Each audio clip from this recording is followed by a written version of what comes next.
Euzu billahi mineşşeytanirracim. Bismillahirrahmanirrahim. Rabbi şrah li sadri ve yessir li emri vahlul uqdeten min lisani yefqahu qavli. Salam hörmətli izləyicilər, hər vaxtınız xeyir olsun.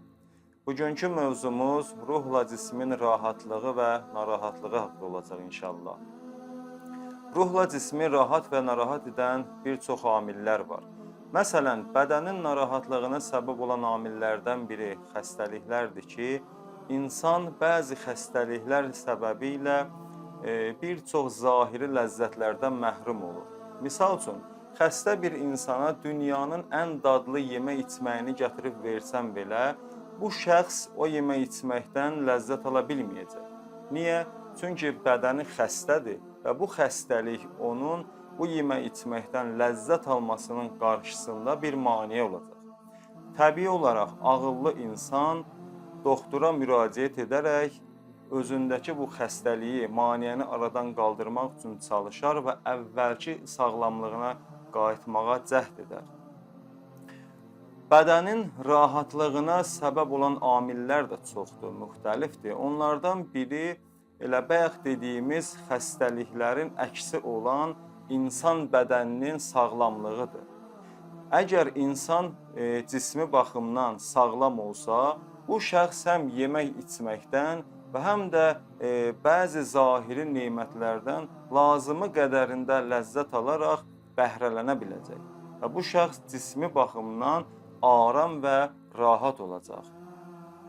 Amma ruhu narahat edən amillərə gəldikdə isə bunun da bir çox müxtəlif növləri var.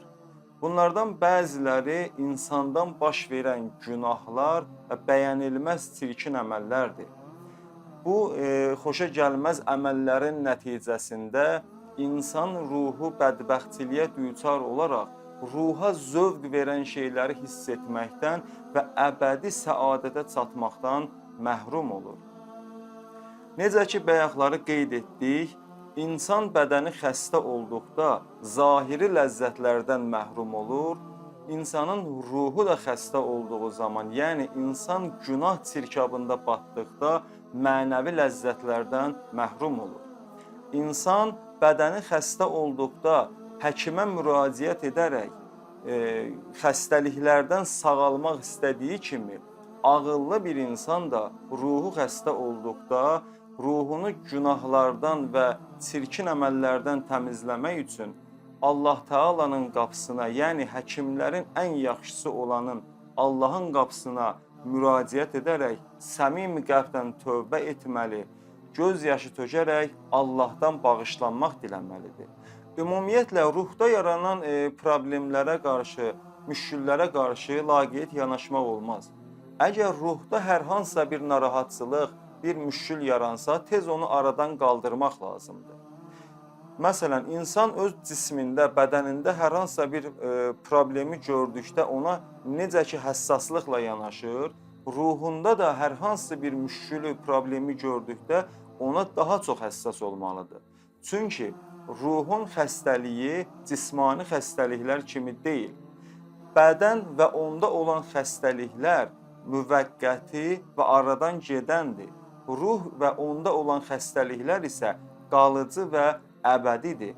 Buna görə də ağıllı insanlar müvəqqəti olanı, əbədi olandan üstün tutmazlar.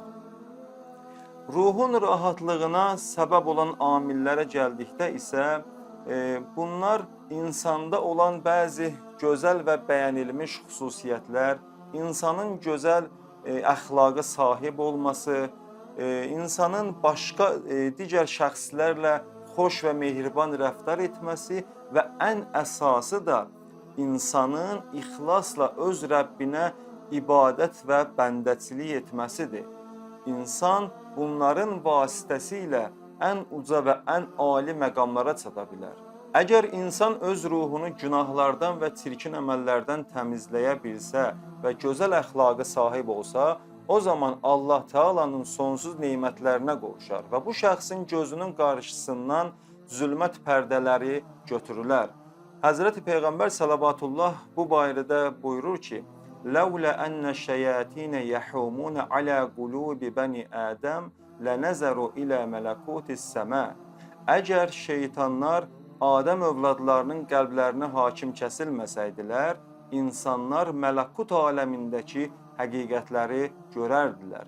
Deməli, insan öz qəlbini bu dünyadan və şeytandan hər nə qədər uzaqlaşdıra bilsə, həqiqətlər onun üçün bir o qədər aşkar olar.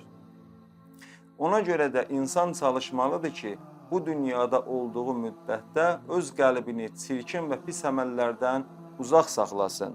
Və bir sözlə biz deyə bilərik ki, hər kəs bu dünyada öz səadəti yolunda hər nə qədər addımlasa, mənəvi nemətlərdən, ilahi nemətlərdən bir o qədər də bəhrələnə bilər. Allaha and verirəm izzət-i cəlalına xatir bizləri də mənəvi nemətlərdən layiqincə bəhrələnən bəndələrindən qərar versin. Vəssalamu aleykum və rəhmətullahi və bərəkatuhu.